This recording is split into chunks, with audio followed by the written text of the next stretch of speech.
Si alguna vez han buscado o van a buscar en internet técnicas de composición fotográfica o para video, seguramente habrán encontrado o encontrarán tantas clasificaciones como nombres y resultados se les puedan ocurrir.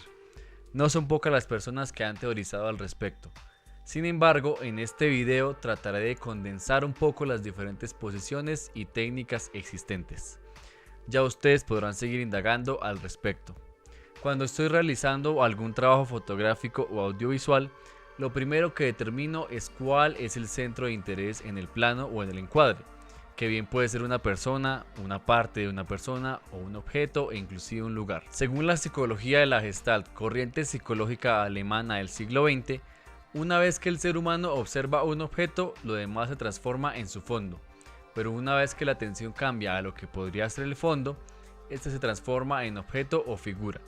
Por ejemplo, cuando hay un cambio de foco. Esta regla se relaciona mucho con el llamado espacio negativo, que sería todo el espacio que se encuentra rodeando al punto de interés y que puede ser utilizado, por ejemplo, para dar mayor peso visual a dicho punto, aislándolo completamente o, como en la imagen que están viendo, generando una sensación de soledad y fragilidad, al darle mayor tamaño al espacio negativo. Una vez definido este elemento de interés, aparece una de las reglas, de nuevo entre comillas reglas, más reconocidas y clásicas, que seguramente encontrarán en cualquier listado de internet. Hablo de la regla de tercios. Esta se basa en dividir el encuadre en 3 tercios verticales y horizontales iguales, creando 9 recuadros diferentes, como la imagen que están viendo, de tal manera que aparecerán 4 puntos de intersección donde precisamente deberíamos ubicar el punto o centro de interés de nuestra composición. De haber más elementos o puntos de interés, también deberán ubicarse en dichas intersecciones, en diagonal, de tal manera que haya una imagen equilibrada. No siempre es necesario que el objeto o los personajes estén perfectamente sobre los puntos de intersección. Utilizando esta misma división de la ley de tercios, aunque omitiendo las líneas verticales, podemos hablar de la ley del horizonte, cuyo más claro ejemplo es esa división entre el cielo y la tierra, cuando vemos algún paisaje, por ejemplo. Sin embargo, así no estén presentes estos elementos, el horizonte existe en todo encuadre y, según la regla, deberá estar alineado paralelamente con el borde superior o inferior de la imagen.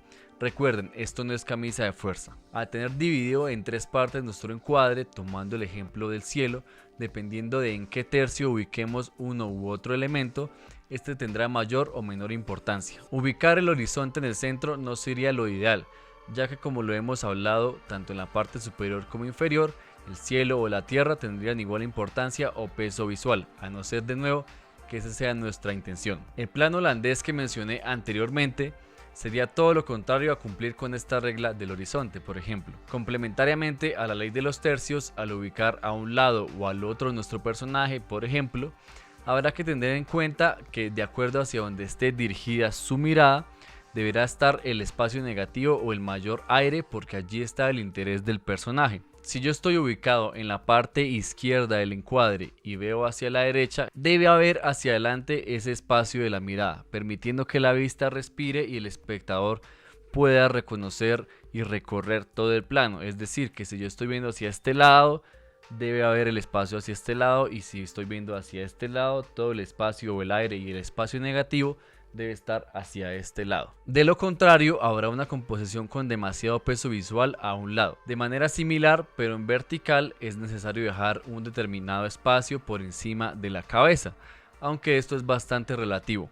Al tener un plano que corte la cabeza, se puede generar una cierta sensación de encierro y, por el contrario, demasiado desequilibrio e inestabilidad con mucho espacio, aunque ya dependerá de la búsqueda personal. Sin embargo, para tener una composición equilibrada, de acuerdo al tamaño del plano, utilizando la división del plano en la ley de tercios horizontalmente, debemos ubicar los ojos más o menos o cerca de la línea del tercio superior. Para algunas personas, los puntos de interés que aparecen con la ley de tercios pueden ser demasiado estáticos, equilibrados y regulares, como para realmente capturar la atención del espectador. Por tal razón se desarrolló la simetría dinámica, que consiste en trazar una línea entre las esquinas del encuadre, trazando otra línea perpendicular a 90 grados que conecte con otra de las esquinas del encuadre, realizando la misma acción con la otra esquina, obteniendo los dos primeros puntos de interés. Por último, será cuestión de repetir el proceso con la diagonal opuesta, obteniendo los 4 puntos de interés. Aunque definitivamente apoyándose en las líneas diagonales, la perspectiva y la orientación de los elementos del cuadro